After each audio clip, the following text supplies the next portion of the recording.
So on this episode, I'm about to teach you how to check every information on your computer with just a single click. This method is kind of secretive because a lot of people don't know. People check it one by one throughout, but this method is there and you can use to get ahead of your friends in terms of ICT too.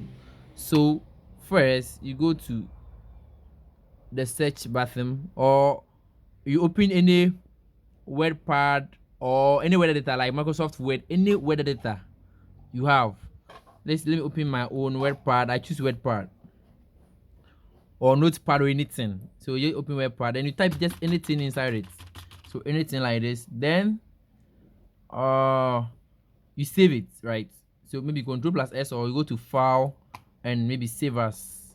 Then the name can be document or let me name it say Ken or something. You can name it anything you like.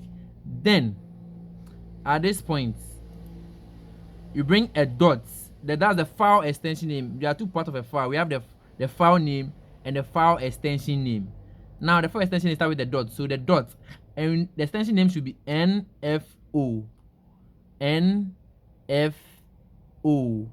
NFO. Then you click on save. Then click on yes. Okay, then you close it. Now after you are done, you go to my document.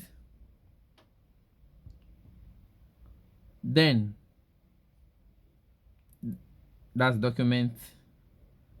Now on the file you save as Ken. See, this is how it becomes. After you save it at NFO, you open it, it comes like this, corrupt this, then click on OK. Now after that, every single information about your computer just pops up. You see, the RAM size, everything, the hardware. We can go to the hardware components, the hardware resources, the DMA, the memory, everything. See the components, the CD-ROM, whether it's working or not, the modem input, everything good thing. So thank you for watching this video and please subscribe to my channel. You can put any kind of video you want me to do in the comment section. Thank you.